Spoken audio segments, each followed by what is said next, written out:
E aí pessoal? Sejam bem-vindos a mais um vídeo do canal, e trazendo para vocês a continuação da parte 2, do capítulo 2. Então já deixe o like aí para fortalecer, é nóis! Dito isso, vamos para o vídeo. A história continua, na cena em que Ainz considera quem ele deveria matar primeiro. Lupus Regina, a reler. Enquanto precisava ser muito cuidadoso com Shizu, ele não tinha ideia de onde ela está. Então, ele vai deixar as outras virem primeiro. O Evil Lord vai tomar a maior parte do tempo, então ele vai deixá-lo por último. Ainz viu Lupus Regina lançar um feitiço em Solution. Ainz se perguntou se elas não o perseguiram, porque sair da batalha era um problema para elas. Não, era porque elas entendiam que, já que Ainz podia se mover livremente, com Greater Teleportation, elas podiam facilmente se espalharem, e individualmente serem derrotadas. Afinal, Ainz esperava por isso também. Não importava se elas viram através dele, tudo o que ele tinha que fazer era se preocupar com ataques à distância, e então tirá-las uma por uma. Enquanto Shizu, a especialista em combate à distância, estivesse presente, ela iria eventualmente se expor, se ela atacasse continuamente. Portanto, ela iria atacar, apenas em momentos críticos. Nesse caso, ela não seria tão assustadora, ou melhor. Enquanto via o Evil Lord pousar, Ainz murmurou para si mesmo, dizendo que ele não a viu. Então, se pudesse adivinhar, ele estava substituindo Narberal. Ainz riu, dizendo que, você ficou gorda, Narberal. Ele pergunta se agora, deveria chamá-la de gorila. E que também, seu elemento mudou bastante. Bem, isso era interessante. As Doppel Pleiades eram suas oponentes. Ainz agitou sua capa. Claro, não havia razão para isso. Ele simplesmente queria aparecer de um jeito real. Ainz diz que então, ele deveria ficar um pouco sério. Ele pediu em seu pensamento, para que não morressem.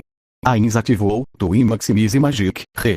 Assim que Ainz estava prestes a lançar o feitiço em Lupus Regina, outra bala acertou os braços de Ainz, e interrompeu o feitiço. Ainz exclamou surpreso, enquanto pensou, impossível. Mesmo que ela tivesse sucesso uma vez por sorte, ela não poderia interromper seu feitiço 2 vezes seguidas. O level de Shizu era muito menor que o de Ainz. Ele se perguntou se poderia ser que ele foi azarado o suficiente para falhar na checagem de sua resistência 2 vezes seguidas. Quão improváveis eram essas probabilidades? Ou talvez não fosse má sorte, mas certamente, Ainz se perguntou se por exemplo, seu oponente não fosse a Shizu que ele conhecia. O Evil Lord of Wrath abriu suas asas flamejantes, e se aproximou de Ainz. Yuri veio da direita, e então voou pela esquerda, no estilo de carrossel. Ainz se perguntou, o que está acontecendo? Por que isso estava acontecendo? Se isso era uma mudança que ocorreu, depois deles virem para esse mundo. Ou Garnet-san deu algo a Shizu. Ou não era Shizu. O que Yuri disse agora há pouco. Elas eram irmãs, mas elas são Doppel. Ainz gritou. O Evil Lord fechou a distância, e então, puxou a mão para trás, preparando para entregar um golpe poderoso. Ainz chegou. Ele odiava pessoas como essas, que apenas corriam em linha reta e começavam a socar. Se ele era um substituto de Narberal, então que atacasse com magia. Ainz chegou. Bem, se o Evil Lord tivesse lançado um feitiço, ele teria resistido, então, seria entediante de qualquer maneira. Ainz não hesitou, ele deu um passo à frente, antes que seu inimigo pudesse fechar a distância. O Evil Lord achou que Ainz iria fugir, então, seus movimentos diminuíram um pouco. Atrás dele estava Yuri, que provavelmente estava planejando cercar Ainz completamente, junto com o Evil Lord. O golpe do punho flamejante foi uma simulação, que foi o porquê de Ainz ter conseguido desviá-lo, dando um passo dentro da distância do golpe. Um mago puro tinha desviado do ataque de um monstro tipo guerreiro. Enquanto ele pensou que isso seria impossível, se ele fosse um player de Brasil, isso não era devido à sorte. Como mencionado anteriormente, o Evil Lord não esperava que Ainz desse um passo para o ataque, então, ele não usou sua força total. E então havia outro ponto, que era o resultado do seu treinamento. Ainz tinha praticado esse método de desviar do seu oponente se aproximando dele, várias centenas de vezes com Coquiltos. Cerca de 1 a cada 10 vezes, se Coquiltos não estivesse atacando no início, ele podia desviar um ataque completamente. Coquiltos disse que um bom guerreiro nunca iria fazer ataques tão chamativos e telegrafados, então, ele não deveria ser descuidado. Ainz pensou que isso era muito útil numa batalha real, certo? E então, Ainz colocou sua mão ossuda no corpo robusto do Evil Lord e lançou um feitiço de toque. Enquanto muitos feitiços tinham o efeito à distância, alguns feitiços tinham uma distância, que era praticamente zero. Tais feitiços precisavam de contato direto com o alvo para ser lançado, então, apenas pessoas com levels em Conjurador e Guerreiro podiam usá-los bem. Era porque eles eram tão inconvenientes, que eram mais poderosos que feitiços da mesma aba, sendo mais ou menos uma aba mais efetiva. Ainz usou um feitiço de 8ª aba, de sua especialidade de necromância, Energia Drain, drenar energia. Era um feitiço que drenava os levels do oponente, e garantia vários benefícios, dependendo da quantidade de levels drenados. Naturalmente, esse feitiço também seria maximizado. Ele venceu a resistência de feitiços do Evil Lord, e drenou seus levels. Graças a isso, ele recuperou quase todo o dano que Uriel tinha infligido. Com isso dito, isso era tanto quanto aquele feitiço poderia fazer no caminho da cura. Os parâmetros de Ainz aumentaram todos temporariamente, e ele recebeu um buff especial, que iria desaparecer em pouco tempo. Por outro lado, o Evil Lord recebeu um debuff nos seus levels, que não podia ser removido com a passagem do tempo graças a isso. Dessa vez, o Evil Lord recuou.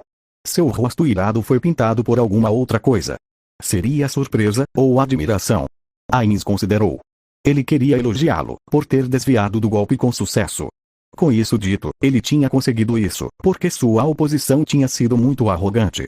Como se um truque de mágica ficasse entediante, depois que você apontasse o segredo, esse movimento, provavelmente não iria funcionar uma segunda vez. Ainz diz que, bem, não importava o quão bom o plano era, apenas um idiota iria tentar usá-lo mais de uma vez.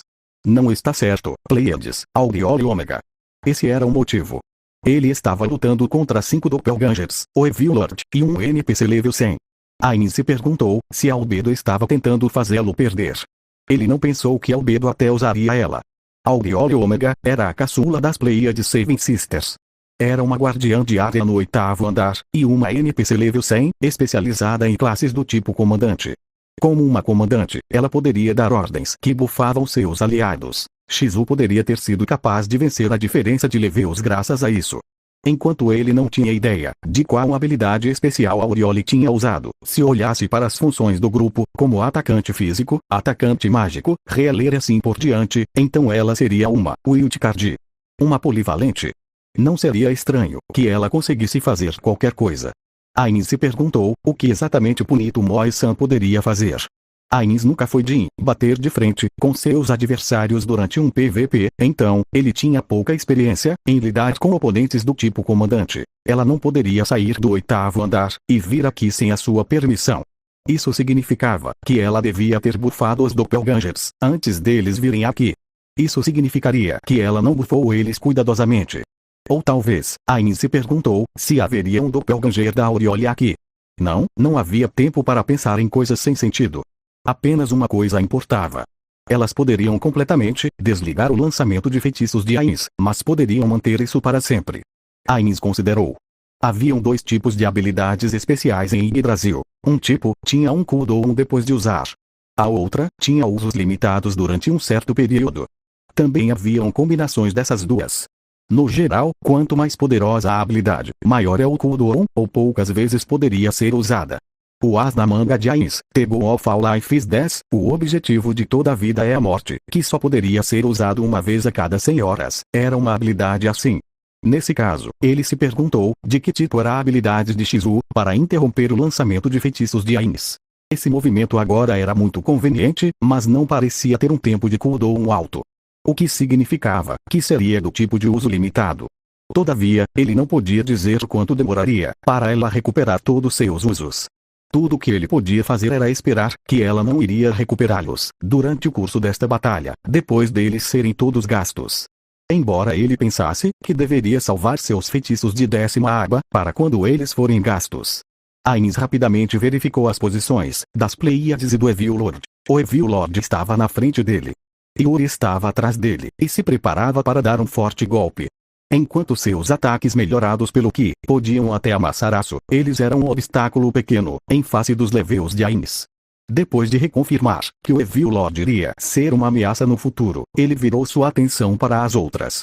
Entoma estava dentro da casa, do lado esquerdo da praça. Lupus Regina estava na praça. Solution estava na frente dela, como se estivesse protegendo-a. A localização de Shizu era desconhecida. Enquanto não saber a posição de uma sniper, era o pior cenário possível. O fato de que o inimigo tinha se dispersado, era o melhor caso para ele. Ainz bufou. Embora ele tenha pensado que agora dificilmente era uma hora para rir, ele não podia resistir à alegria subindo dentro dele. Ainz pensou que, agora isso está interessante. Ainz falou, tudo bem, agora saiam da minha frente. Ele ativou, Maximize Magic, Nuclear Blast. Maximizar magia, explosão nuclear. Diante dos olhos de Ainz, o espaço entre ele e o Evil Lord brilhou e inchou, consumindo tudo em um instante. Yuri estava surpresa, mas não porque isso era esperado, mas porque Ainz foi pego nele também. Usar o feitiço de Nona-Água, Nuclear Blast, como um ataque, era uma escolha questionável. Ele dava dano combinado, metade fogo, metade concussão, e era um dos feitiços de Nona-Água mais fracos, em termos de dano. Fim. Obrigado por sua visualização e nos vemos no próximo vídeo.